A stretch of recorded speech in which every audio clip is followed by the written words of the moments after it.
Welcome to this latest edition of the Real Deal Podcast on this 7th of January 2019, our first official podcast of the new year. Of course, the last podcast we did was on the New Year's Eve.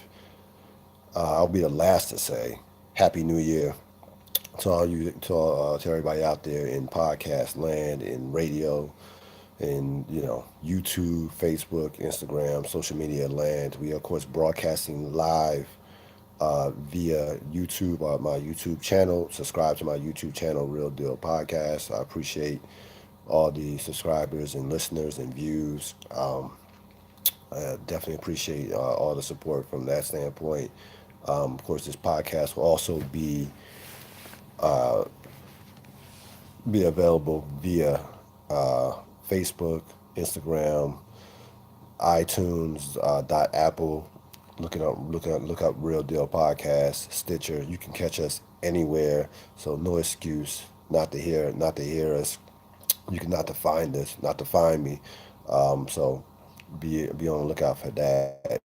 It basically immediately within the next couple of hours. This broadcast probably YouTube normally works quick, 15, 20 minutes after this broadcast is aired. Uh, it will um, it will be available for your viewing and listening pleasure. A busy program. It was a lot going on this week. We have a ton of material to cover, including a special dedication at the end of the program. So, a bittersweet dedication, but definitely looking forward to it. But we begin with the end of the college football season. Clemson, Alabama. Uh, Clemson looking to basically even the score with Alabama in terms of splitting the last four national championships. If Clemson were to win, they would be up. Actually, would be up against Alabama in terms of championships, 2-1 in championship games. Of course, Alabama took out Clemson last year in the playoff semifinal. But these two teams right now, these two programs right now, are heads and shoulders. Well, I shouldn't say heads and shoulders because Georgia's not that far away. Georgia easily could have taken Alabama out the last two seasons. But these are the two preeminent programs in college football right now. They are 1 and 1A. Alabama, Nick Saban seeking a seventh national championship, his sixth at Alabama, which would tie him with the legendary and the iconic Bear Bryant. Dabo Sweeney seeking his second national championship, and it is just remarkable what Dabo Sweeney has done with that Clemson program. Folks, I'm gonna tell you right now. Again, it was not that long ago that Florida State ran the ACC. Remember that guy by the name of Jameis Winston? Remember all those pros they had up and down the board, offensively, defensively, 14-0 in 2013 national championship. Went to the playoff the following year and got smoked by Oregon. At that time, Florida State ran the ACC. And what Clemson has been so dominant, they actually have made you forget that Florida State once ran and dominated the ACC. Clemson right now, they are one of the few teams, maybe Georgia. Georgia's the other one that has zero fear of Alabama. They can go toe to toe, pro for pro, number one first round draft pick for first round draft pick, coaching, all across the board. They have zero fear of the Crimson Tide, and if you heard comments made by the players, each player, all the players there's been no trash talk to my knowledge. Both teams have been respectful of each other. Coaches, of course, you're not gonna get trash talk from either one of these coaches. Dabo is looser than Saban, but Saban's gonna keep it buttoned up and straight at I call him straight arrow Gennaro. Those are my Necessary Roughness fans from that movie back in the early '90s. But you cannot find a better matchup. This rivalry right now is arguably one of the best in sports right now, to be honest with you, because you have two teams who are at the apex, at the top of their games. Again, great coaching, great players. They've had success against each other. They been no NCAA violations, none of that garbage, none of that nonsense. So this game again. I expect a close game. I understand last year. Last year to me was a fluke, as far as an aberration, as far as Alabama with a 24-6 victory over Clemson. I thought Clemson might have overachieved last year against a powerful Alabama team. I would be shocked, completely shocked if Alabama, if either one of these teams manhandles the other. It's just not going to happen. I think this game is going to be decided by two things. Obviously, the quarterbacks. You're looking at two guys who, in my opinion, will be the number one draft picks in the 2020 and 2021 draft in Tagovailoa and Trevor Lawrence from Clemson. These guys are without question first round picks, pros. Will be and I think will be a quality pros. I would if you made me choose, I like Trevor Lawrence better. I like him better out of the pocket, in terms of being able to hurt you out of being able to make throws accurate and out of the pocket. But Tagovailoa is again completed close to 70% of his passes this year. That offense, Alabama's offense, has never looked better than it did this year. So obviously, which quarterback plays better, most a lot of times decides these games. But I think this is going to come down to the trenches. And to me, you're looking at two dominant defensive lines. Both these defensive lines will feature multiple first round draft picks come late April in the NFL draft. Which offensive line will be able to handle the opposing team's defensive line? Because I don't, and that's where Alabama might have an edge. See, I think Clemson's defensive line is just as good, but I think Alabama's offensive line is better than Clemson's offensive line. So again, probably a wash. Clemson has maybe the better defensive line. Alabama has the better offensive line. But to me, that's where turnovers are always turnovers. Like if Trevor Lawrence throws four interceptions, then all bets are off. But assuming that both quarterbacks protect the football and both quarterbacks, neither one of them puts the ball on the ground. Neither one of them throws a lot of throws picks and makes dumb throws.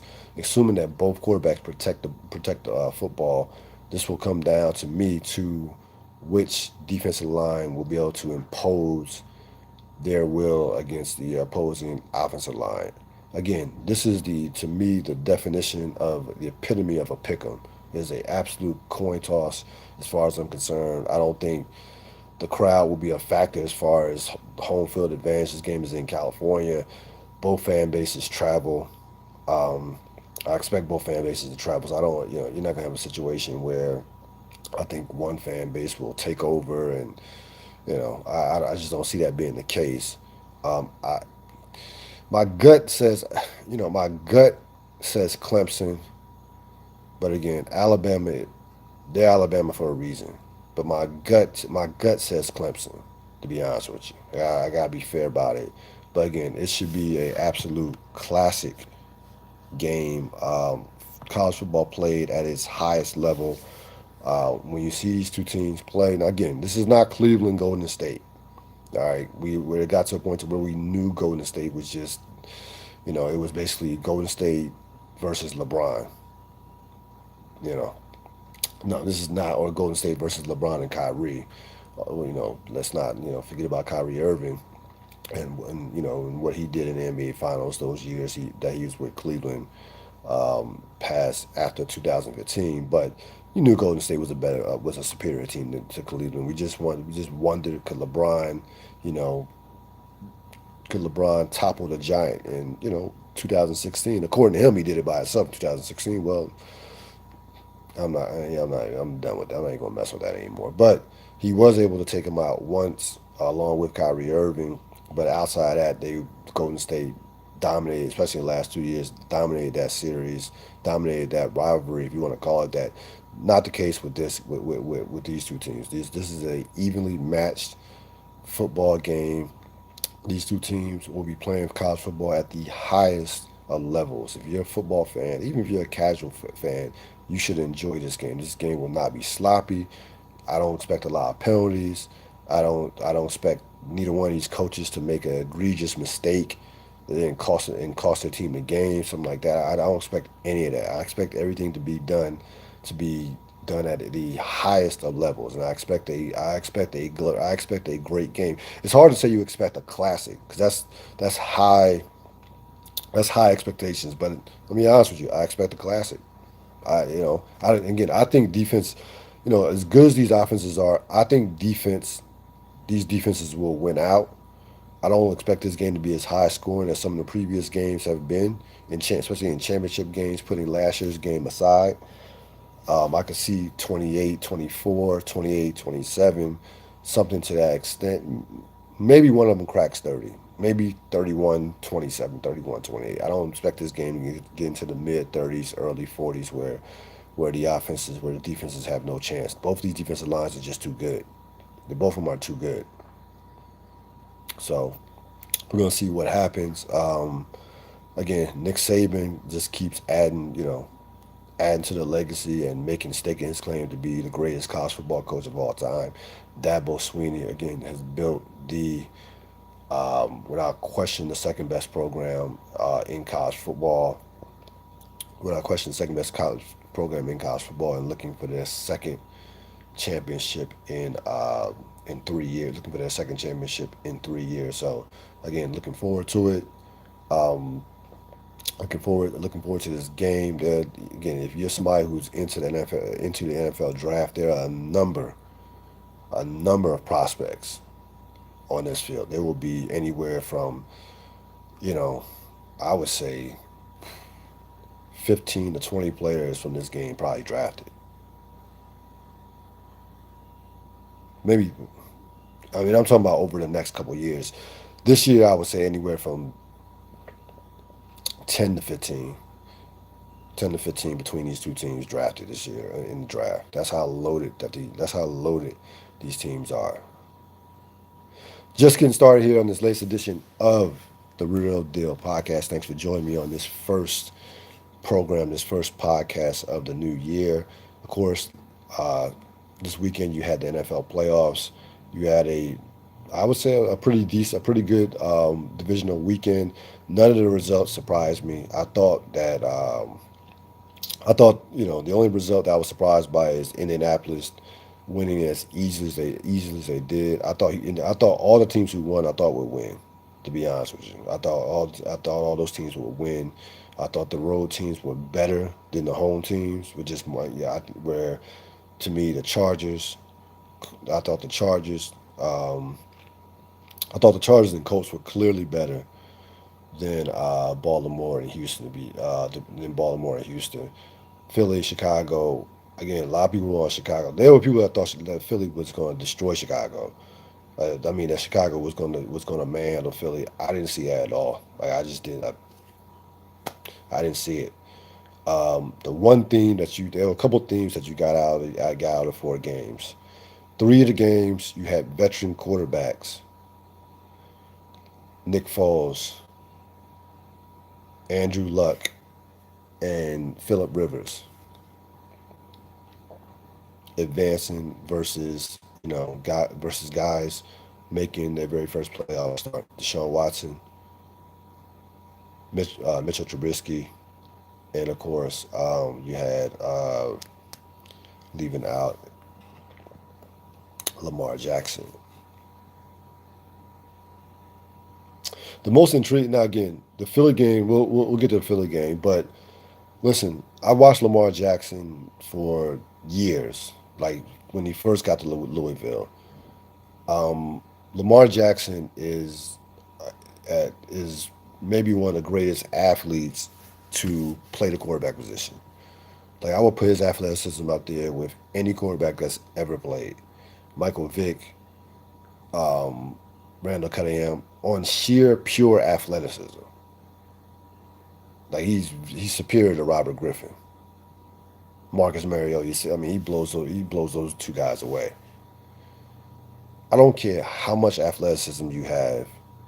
I don't care speed. I don't care. If, I understand the whole idea that defensive lines are more athletic than offensive lines. I get it. It doesn't matter. The game is the game. And what I mean by that, if you cannot make plays out of the pocket throwing the football, the athleticism will buy you maybe 1, 2 years before you get injured or before you lose multiple playoff games. Because San Diego, again, give we knock coaches all the time for play calls, clock management, things of that nature. Give Anthony Lynn all the credit in the world for that adjustment, going to using three safeties as linebackers. It was ingenious, and Baltimore had no answer for it, none. Now, in classic Charger um, fashion, the game should not have been that hard. Should not have been that close. Like the Chargers dominated that game. Now they had the blown coverage to allow Crabtree the first of his two touchdowns. The second one was a methodical drive. I'm not knocking them for that one. The first touchdown shouldn't have happened. Like they should have won that game 23-10, and should not have had to go through onside kicks and all this other. And Baltimore should not have had the ball with a chance to win. Basically, now I didn't think Baltimore. I didn't think there was any way Baltimore was going down the field and winning that game, even with all the momentum that they had, even with Lamar Jackson having a big fourth quarter with 156 yards in passing in the fourth quarter. But you know, that's the playoffs. Home team. We see big leads. We see a lot of big leads over the last few couple of years disappear. We've seen it, over the course of history. We see, San Francisco Giants couple like, they were down. The Giants were up what 34-3, something like that. San Francisco came back. So we've seen some wild comebacks in playoff history. It's not nothing new, but that didn't have the makings of it at all. San Diego dominated that game from the line of scrimmage with their defense. Their offense did enough, had enough first downs. I thought they played smart outside the fumble by the Virgil Green. Outside that, I thought the play calling was fine. I thought they played to their defense, played to their kicker, who basically outplayed Justin Tucker, who's all world, 3-time first team all pro player. And I thought the game plan was phenomenal.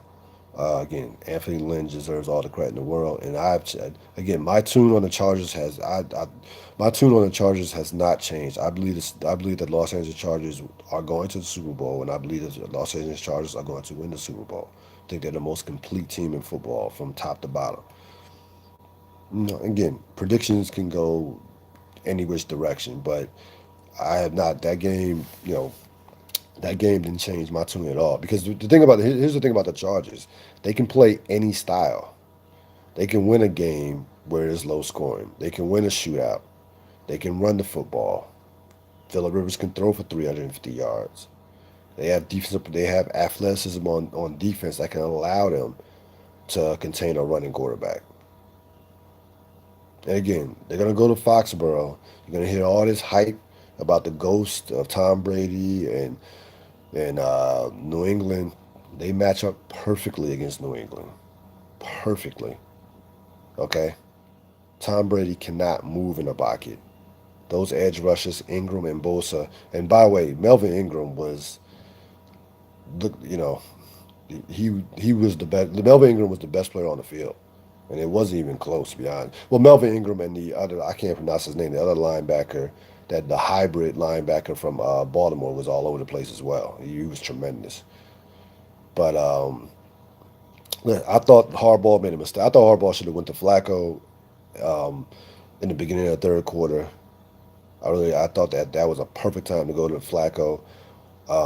Again, he's a Super Bowl winning quarterback. You needed a spark. I know Lamar Jackson's the future. He's 21 years old, 20 years old, 21 years old. That's not going to damage his psyche moving forward.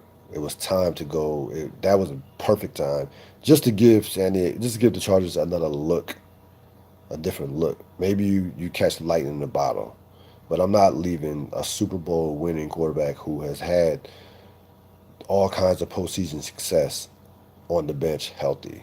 And that when I'm struggling to cross midfield. So I thought that was a mistake by Harbaugh. I give Jackson some credit too. I've seen a lot of quarterbacks, young quarterbacks, completely fall apart. He was under siege. He didn't have a chance in that game. So you could talk about the fumbles. You could talk about the interception that he had. He had no chance in that game. Forget about just lack of experience, just lack of just having the weapons to combat what he was facing with the Chargers defense. He's not there yet. He's a rookie. He's a rookie. He's not supposed to be there. But he fought, he battled, didn't pout, didn't feel sorry for himself. Had a chance to again win the game with a drive to at 23-17. So I give him credit from that standpoint. He did not go into the tank. I've seen a number of these quarterbacks over the years who get knocked around, throw a pick, get sacked, and they are done. Like they're done.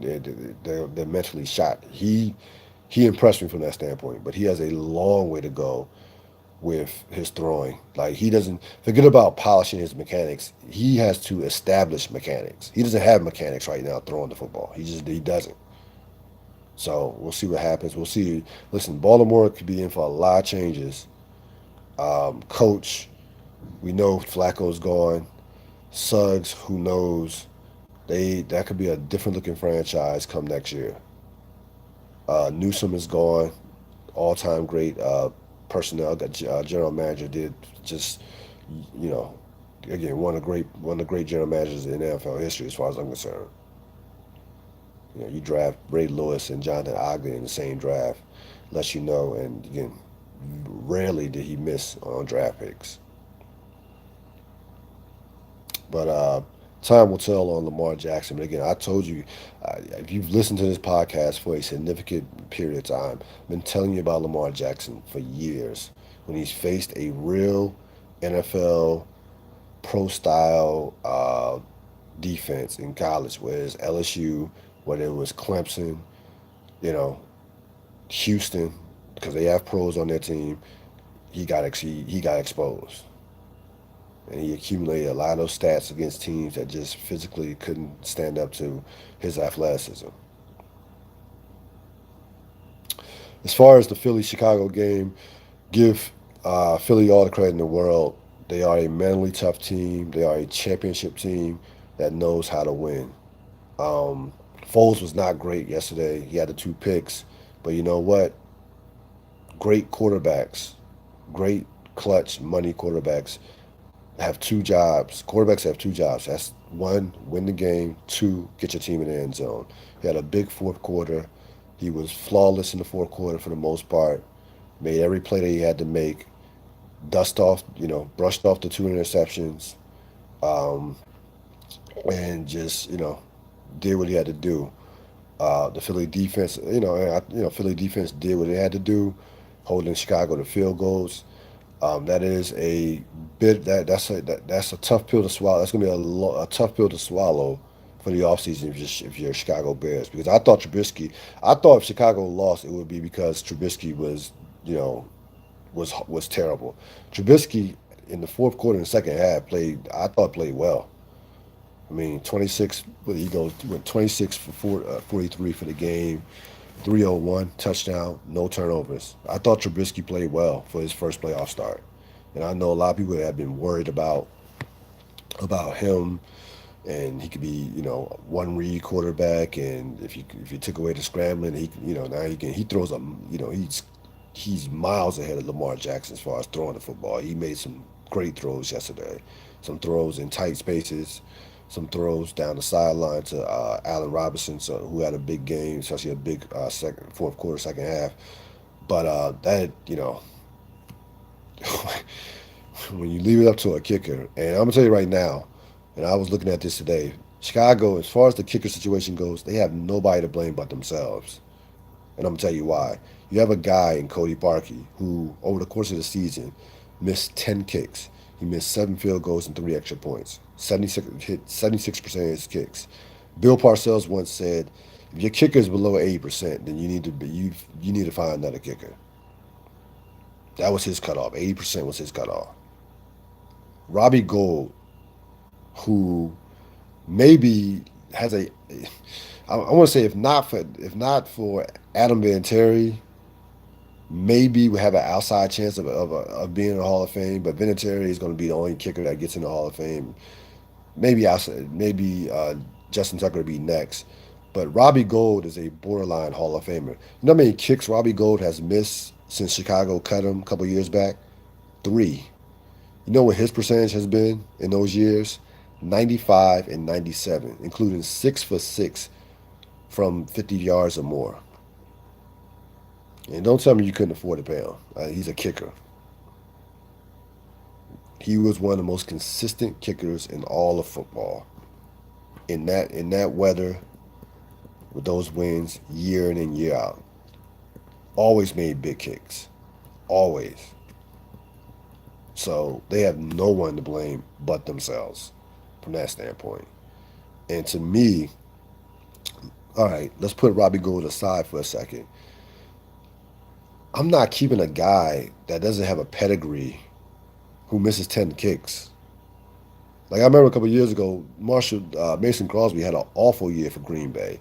Had a year where he made maybe I think 60. It was below 70% of his kicks, which is awful, which will get you cut and on the unemployment line in the NFL. Green Bay stuck with him. He was a long-time kicker, and he hasn't. He's been solid since.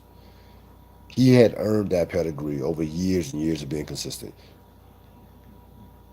Cody Parkey did not had not had not earned that pedigree to where you can miss 10 kicks and still have a job. So they have no one to blame but themselves. No one from that standpoint. They wasted a golden opportunity to possibly get to a Super Bowl with that defense, um, and with that defense, the running game, with Trubisky playing relatively well. So that I'm not gonna sit up here and rank the Chicago sports losses, but that's a tough one, and that is the second time that the Eagles have come up there. You remember um, the first really the first signature win that the Eagles had in the playoffs under Andy Reid on the road, um, back in 2001, was at Chicago. That was a 13-3 Chicago team. Uh, Urlacher, yeah, guys like this. I think Lance Briggs was on that team as well. This was Brian Urlacher in his prime. They came up there and had, McNabb and company came up there and had their way and ended up going to the NFC Championship and losing, of course, lost to the then St. Louis Rams. So they last couple times they've been able to take out Chicago on the road, and Philadelphia, of course, will advance to play New Orleans. You'll have the Rams hosting Dallas in what should be a great matchup of divisional games. And again, these teams that are coming in off wild card games, again, will have no fear of the big boys. I've said this the last couple months, last month. Um, New England, Kansas City, New Orleans, those teams are not dominant teams, not by any stretch of the imagination. If you're Dallas, if you're Philadelphia, if you're San Diego, excuse me, Los Angeles Chargers, you feel like you can go into Indianapolis the way they're playing right now. You feel like you can go into those stadiums and win. A couple of things in regards to talked about Harbaugh and his possible future. There have been some reports that Miami and Denver will possibly make a run at trading for John Harbaugh. So that's been um, there've been talks about that. There've been some reports about that. Trading for a coach is, man. I mean, Listen, and again, John Harbaugh is a tremendous coach. He's a legit top coach in this league without question. Am I giving up a first round pick for John Harbaugh? Hmm. Uh, Thinking about those, hmm, probably not. Like I'm probably not giving up a first round pick for those guys. But those teams are so desperate for coaching that they probably would do it. I myself, I probably draft picks are too valuable. Again, I understand. Listen, I respect John Harbaugh, and I think Baltimore would be out of their minds uh, to not resign Harbaugh and keep him through this transition. I think he's still young. He's still relatively young. He he knows what he's doing. That the style of play that they adapted over the course of the last month or so, they had no choice. Flacco was shot, is shot. You had an athletic quarterback who couldn't throw, a great defense. They had no choice but to run the football and play off their defense and special teams. You have a great field goal kicker, a great punter. So they, again, and I told you that style does not win championships. It'll get you to the playoffs. Maybe you can win a game, but that 3 yards in a cloud of dust in today's NFL is just not. It's not going to win. It's not going to take you far. And if you notice over the course of this weekend, what teams were eliminated? Chicago, defense out. Baltimore, great defense out. Seattle, great running game, solid defense out. You gotta be able to put some points on the board. Gotta be able to put some points on the board. So there you go with again, I'm not knocking Deshaun Watson. He ran to a buzzsaw. And Indianapolis can go to the Super Bowl. That's how well they're playing right now. Andrew Luck is playing the best football of his career. There's no, they can go to a Super Bowl. They can get out of the AFC. I wouldn't pick them, but they can get out of the AFC. I would not be surprised. Don't be surprised if you're looking at a Charger Colts Super Bowl. Excuse me, AFC Championship. Also, Antonio Brown could be out. Again, reports saying that Pittsburgh will indeed try to trade him, which will cost them $21 million in cap space lost, which you got to cut your losses. I don't see how you can bring this guy back after what he did after basically quitting on this team at the end in the last game of the season. So sometimes you got to cut your losses. I don't see how he could be accepted back in that locker room after quitting again. I basically walking out on his team, and chemistry issues, and you know I it's a tough situation for Pittsburgh. But again, it's one that they fed with the constant enabling from organization, from Mike Tomlin on to the top of the organization. They just constantly enabled Brown based on his talent, and it didn't pay off because having Brown has been statistically the most productive receiver over the last 5 6 years, and it hasn't even produced a Super Bowl appearance. So um, if they do decide to move him, which I expect that they will, um, I I don't think Pittsburgh. If you're a Pittsburgh fan, I don't think you have anything to um, to get nervous about. They develop wide receivers as well as any franchise in football. Uh, so I think they'll be fine from that standpoint. But they have to move on this. He cannot come back to that team in 2019. It just can't happen for the sanctity of that locker room, for that culture. If you want to establish any type of winning culture as far as moving forward, and you want to finally get over the hump, because they're gonna have one crack at it before they have to probably break it up. So you go all in next year, even despite the salary cap hit that you're gonna take. If they draft well, which they get nail a couple draft picks, and and see what you can do in the AFC again. You know, the AFC again. New England's on a decline.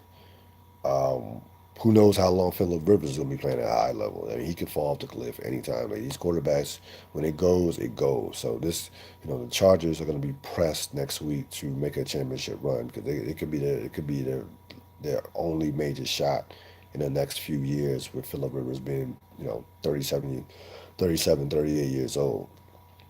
A couple things in the NBA before we get to the um, the R. Kelly. Before we get to R. Kelly, um, let's calm down on James Harden. I mean, let's really take a deep breath on what James Harden is doing. James Harden is probably the most unguardable offensive player in the league right now. I'm not gonna put him in with this Kobe Jordan. Stop. Even please, just not. You'll never hear that come out of my mouth. You want to say he's the best offensive player in basketball right now? I you know I still even wouldn't even give him that. I'd much rather have from an offensive standpoint Steph Curry or Kevin Durant. I think they're because I think they're more efficient. They take better shots. So I wouldn't even give him that. I still think Kevin Durant's still the most unstoppable offensive player. He just doesn't have to put up those type of numbers, game in and game out. But let's not pretend like we haven't seen like Kobe didn't have like 13 straight games of 40 or more points. Like Kobe didn't have a streak where he scored 50 points in 4 straight games. Like that's we've seen this thing before. We've seen this type of thing before. It's not pretend like we're watching something historic. So he's able in today's game, with as much as he handles the ball, he's able to accumulate some stats as far as his assist numbers and things of that nature. But again, until I see it in the postseason, he can average.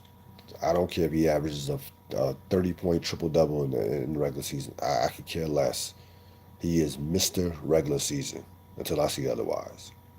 I watched the guy lose a 6 game in his own gym with no Kawhi Leonard and the team get embarrassed. And he was I can't even say MIA. I you know he vanished. He vanished like somebody just like poof, cloud of smoke. That game will never. I will never get that game out of my mind as long as I'm watching basketball. Never. So James Harden needs to get to the postseason. I'm not saying win a championship because that's not going to happen, but he needs to have a dominant postseason run. We've seen players from losing teams have great postseason runs, and you walk away and say like, "Damn, like they didn't win, but he did his thing. It wasn't because of him." So I'll say that's what I'll say about that. Um, Tom Thibodeau out in Minnesota. There was a lot of talk about wanting to, ticket sales and wanting to really show some, wanting Fred Hoiberg. When did Fred Hoiberg become this great coaching savant? What did I miss? Like again, I know he had no chance in Chicago. That's a horribly ran franchise, but Fred Hoiberg, that's the guy. And then I mean, you know, they like him so much that they possibly consider him for general manager, if not coach, either GM or coach. Really, GM. Didn't you just learn this through Tom Thibodeau how that works out? A coach becoming a general manager. No, I'm not even. I wouldn't even want Hoiberg as my general manager. Even if you told me, hey, we're gonna get a coach, we're gonna let you run be a general manager without coaching. What? No, no. Like that's why Minnesota is Minnesota. I mean, Minnesota's the same franchise that not passed on Steph Curry and took 2 point guards instead of Steph Curry with top five, top 10 picks. So that they are who they are. Um, you don't listen. I don't understand what Thibodeau. That's your franchise has to be beyond pathetic to give a guy who hadn't won a championship as a head coach that kind of power. Like Detroit did the Stan Van Gundy. How's that working out? And now you have and Minnesota did it to Tom Thibodeau, and they did it because again that's how desperate they are to have any you know any coach that even has a inch of respect on their name. So Thibodeau will land on his feet somewhere. I don't think it'll be won't be this year, won't be maybe next year, maybe next year, but he'll land on his feet somewhere because they NBA recycles guys you know like nobody's business, especially if you are or again I know Thibodeau isn't popular right now, but what people will say is people will say, well, listen, he's just a coach, he's not a general manager, so we let him just coach, we'll be fine. I don't buy into that, but at this point, like to me, I would let him sit a couple of years before I offered him a job. You had, I don't know, I ain't gonna say become an assistant, but I would not, if there's a coaching job open, if there are coaching jobs opening at the end of the season, Tom Thibodeau wouldn't be on my list. As far as the R. Kelly, you want to say documentary, docudrama. I shouldn't. It wasn't a mini series. Listen, nothing on it surprised me. The thing I took away from it, a couple things. Number one, how dumb was Sparkle to introduce her 14-year-old niece to R. Kelly? Sparkle knew R. Kelly since going back to 1989, right? The Aaliyah stuff popped off in '94. Marriage, then divorce, annulment. And you're telling me you had no whiff of R. Kelly, of those rumors and speculation with Aaliyah, you know, in 2002, 2001? It's hard to just either man, either you're stone stupid or you was just trying to get paid. I don't know which one it is. I would lean towards being stone stupid. Her niece was a aspiring rapper, and maybe she just didn't want to believe that anything that all the reports that were coming out and all the things that were coming out about R. Kelly during that time period. Again, as a 15, 16-year old, I knew about, this is with no Instagram, no Twitter, no social media of any kind. I knew, I kept up with the hip hop culture. I knew about R. Kelly and Aaliyah. Like it wasn't that was big news. So if I know as a fan of hip hop, you're telling me you being around him basically for the better part of over the for the better part of the decade, didn't know or wasn't, there was no thought that maybe, this is not a good idea. I would love for somebody to sit Sparkle down. I would love Sparkle to go on the Breakfast Club and be like and have to explain herself from that standpoint. I would love for it to happen because I want to know what was your thought process when you made that intro when you made that introduction. The other thing I took from it was the you know we can talk about parenting and there's no parent can watch their kids 24/7. It's just not realistic. Um, but the idol worship of celebrity, and I think that these girls were, you know, they were in love with R. Kelly, the performer, R. Kelly, the sex symbol, R. Kelly, the then King of R&B, Grammy winner and things of that nature. If they really gotten to know R. Kelly the person, they would have. I think they would have ran for cover. I don't think there's just. I don't think you can. I don't care how you know. I don't care how well you manipulate. I don't care how many sight games you can play and putting off, telling your personal business and if you that you were molested and things and using, that psychological warfare. I don't care. It doesn't matter.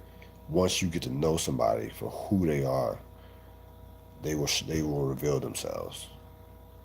And for the most part, there's a reason why he preyed on teenage girls is that he knew that they would be enamored with R. Kelly, the brand, the icon, the selling millions of records. They knew that they could. He knew that they wouldn't be able to see past that. And we, as a culture, as a society, have this love affair with celebrities, and we put them on this pedestal. And you know, I think you had a lot of people. You had not a lot of people. You had a few people on social media again enabling R. Kelly from a standpoint of the girls are fast. Where were their parents? Things of that nature. And they're trying to attack. You know, there are people out there, believe it or not, who actually believe that R. Kelly did not do this. Believe it or not, which is to me is insane. But that is the society that we live in. We think that again we put these celebrities on this pedestal that they're not. They are people just like us. They have some of them some of them have extraordinary talents. Some of them just do things to draw attention, and we turn them into celebrities. So again, nothing surprising me about that. About the episodes. Again, I just don't understand Sparkle and what was going through her mind. That I could live 100 years and not get, um, and not understand what she was thinking, or what was her thought process, or how she what did she expect to happen? Like, what did she expect to happen?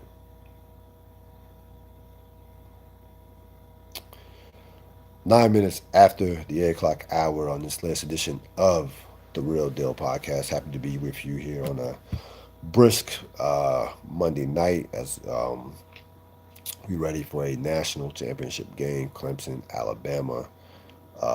Looking forward to it. Once I have it on record right now, so don't nobody text me the score if the game has started. It's supposed to start at 8 o'clock, but I don't. These things they don't start on time because it's college football. They definitely don't start on time. But looking forward to that. Um, we're gonna wrap up the program with a set on a. I'm not gonna say a completely sad note, but a tribute to a man who affected in a positive sense more lives than he probably ever knew, and that is one, of course, Ivan Colin, who passed away yesterday, I believe, at the age of 53. Anybody around the area, the Marsville, Bristol, Yardley area knew Ivan Coley was. In particular, Marsville, he was Marsville. He was, I say, call James Harden Mr. Triple Double, Mr. Regular Season. Well, Ivan Coley was Mr. Marsville. He wore it with a badge of honor. He served, was a head basketball coach, both JV and varsity at one point. He, of course, made his bones with the softball, almost 200 wins, some district titles, some BAL titles, and he did everything. School board, worked in high school, middle school, you name it, he did it, and he will be missed. Now, I hadn't seen Colin in about well over a decade, easily. Luckily, through Facebook, one of the few positive things about Facebook, you're able to contact people. You're able to contact people who from a distance, from afar, who you don't see, don't have opportunity to see. Um, so I kept in contact with him from that standpoint from time to time. Just random, what's good. Uh, what about the Lions? He's a big Lion fan, a big Michigan Wolverine fan. Now, I can sit up here and, wax poetically about Ivan Colin, like easily for 2 or 3 hours. But, our basketball relationship when I was in high school was rocky, rock to say the least. I came back from Indiana in summer of '94, July '94, my uncle had passed away, came back for the funeral, and never went back to Indiana. So was going to my sophomore year in '94. They were coming off a Final Four season, that '93-'94 season, and returning basically four starters that they knew were going to be starters. And Ryan Ward was the fifth starter in terms of the high school varsity basketball team. So coming back, didn't expect to play at all at varsity. I just didn't have. I was realistic from that standpoint. Sophomore, 2 years left. I'll be sit a year, play some JV, and go from there. And my JV year played well. Coach, shout out to Coach Ewing. Hopefully he's doing well somewhere out there. He was our JV coach.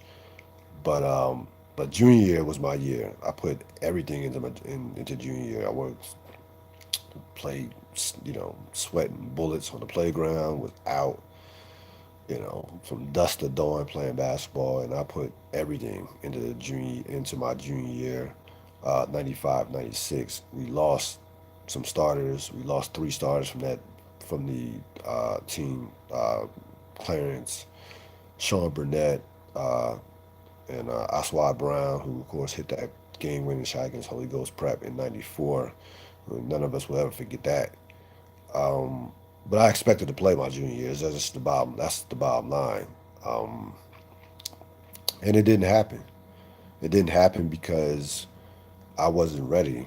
I wasn't ready mentally. I wasn't a thinking. I wasn't. I just wanted to play. Like I wasn't. I wasn't trying. I didn't. I just wanted to play. I wasn't trying to run no plays. I wasn't. I was. I was putting in the work in the summertime, but when the season came around, practice came around. I got called out by Chambers. Called me out on this. Chambers said, "Yeah, I'll never forget it, the late Brian Chambers said, look, you want to be varsity, but you don't want to do what it takes. You don't want to do the little things to be a varsity player." Period. He called me out, and I was playing JV, and ended up playing JV my junior year, which to me, I looked at that as just somebody spitting in my face. I was heated, to say the least. But I wasn't ready. Mentally, I wasn't there. My skill wise, I could shoot the ball, I could finish. I enjoy playing defense, and Colin, you know, I'm not gonna say it was a level of what you saw Tony Parker with Greg Popovich, as far as him constantly in Tony Parker's ass and just treating, just basically. I'm not gonna say belittling, but just basically always on Tony Parker, game in, play out, practice in, practice out. But Colin was hard. Colin was difficult on me. He was hard on me. He didn't take any. He took no shit from me. He would call me out. He would embarrass me in practices. Right, and rightfully so. It wasn't nothing. It wasn't malignant. It wasn't. It wasn't nothing that was unnecessary. It was like, look, you know, you could be, you could play for us. Like you could be playing varsity. You could be getting playing time, but you're trying to do it your way instead of the right way. And junior year was a wasted year. It was for me. It was, I don't know how many times I want to quit. 3 or 4 times I wanted to quit. So our basketball relationship was that year was again was on ice. I mean, it was on ice. We did not get along from a basketball standpoint. Now off the court, we're fine. See him in the hallways. What's up, coach? Good. Talk sports. But on the court, in the locker room, on the court, it was not good that year. And it was my fault. Again, was not ready. Mentally, I wasn't there. Senior year, we were awful as a team. And I know that was hard on him coming off, a Final Four year, 2 years earlier, losing. And, he expected more. He expected, more. He was in his, third year of coaching. I know that was difficult for him to deal with. But that's when I think things changed from in terms of our relationship. I started seeing a side of him where it was just more. It wasn't just about basketball. It was like, okay, what you gonna do? What you gonna do for college? Are you how you know how classes are how how your classes coming? And I want to say there were two instances that really flipped our relationship um, as I before I left for college, and I would say senior class trip, which took place when the season was long over, and that the senior class trip, our senior class trip was like in I want to say April or late March. I believe it was late March because the NCAA tournament was still going on. So mid to late March, got to know him outside of a basketball environment, which is big. You when you're coaching, you're in the moment. You're pushing players to be better, to be the best of themselves, to be get the most out of their talent. And it always doesn't work out. It always doesn't mix personalities. Things like that happen. But I thought we had some. It was some fun times on that senior trip. Got to see him joke around. His personality came out, and got to see him from another side of him. And I say the thing that capped it off was he um, he voted me. He did two things, and this was a game changer. He voted me on the All BAL honorable mention, and I made All BAL even though we were two and whatever. Only won two games senior year. And I was just putting stats on a bad team. I was a stat guy. Like I would be if I were a podcaster then I would be killing myself. Like this dude is just putting numbers on a team that's not winning. I was that dude my senior year, especially the last 10 games or so. But despite that, and despite the record being what it was, he voted me.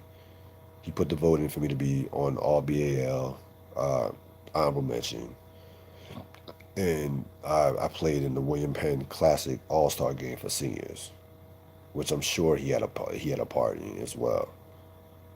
And he drove me to the practices. Drove me to the practices. I don't know if anybody knew this. He drove me. The practices were at Truman High School, and that's when I was like, okay, like this dude is he's an okay guy, I guess. That I was shocked by. I was because again I'm a senior. I'm ready to get out. I'm ready to get out of Marsville. I'm ready to go to college. I'm ready to move forward in the next step of my life. So basketball, I was done with basketball at soon that last senior night, February, that last game. I think we lost. It's a blur. I was just done with basketball, but we really made a connection during those practices, or not during the practices, but the rides to the practices. Like what are you trying to do? You know, after college, what are you trying to do? Go out here. Don't get caught up in don't be afraid of these dudes because these are all. I was playing against guys that were big names around the area in terms of all star. He was like, look, just play your game. Play your game. Everything will take care of itself. And after that, after graduation, I might have saw him. I graduated in '97. Came home in '02. Was home till like '04. I might have saw him maybe twice in the last 22 years. So, I think that the lesson to be learned here is um, forget about basketball.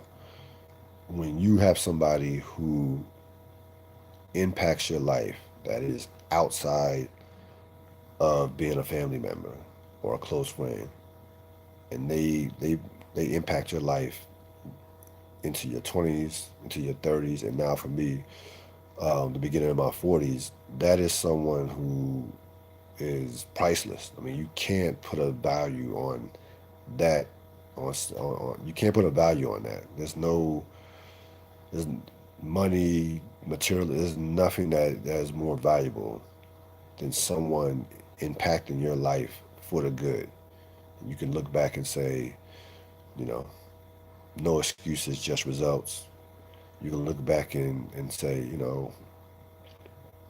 what would Coach Colin think of, not what would Coach Colin do, but you can look back and say this was a dude or a man who actually did have my best interest, whether I realized it or not.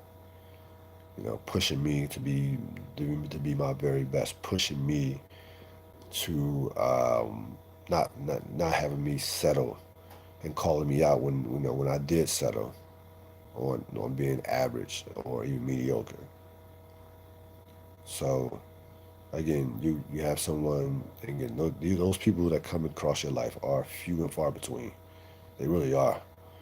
Somebody that can impact your life well after you've had any contact with them, well after you've you haven't if you haven't seen them in 10, 15, 20 years.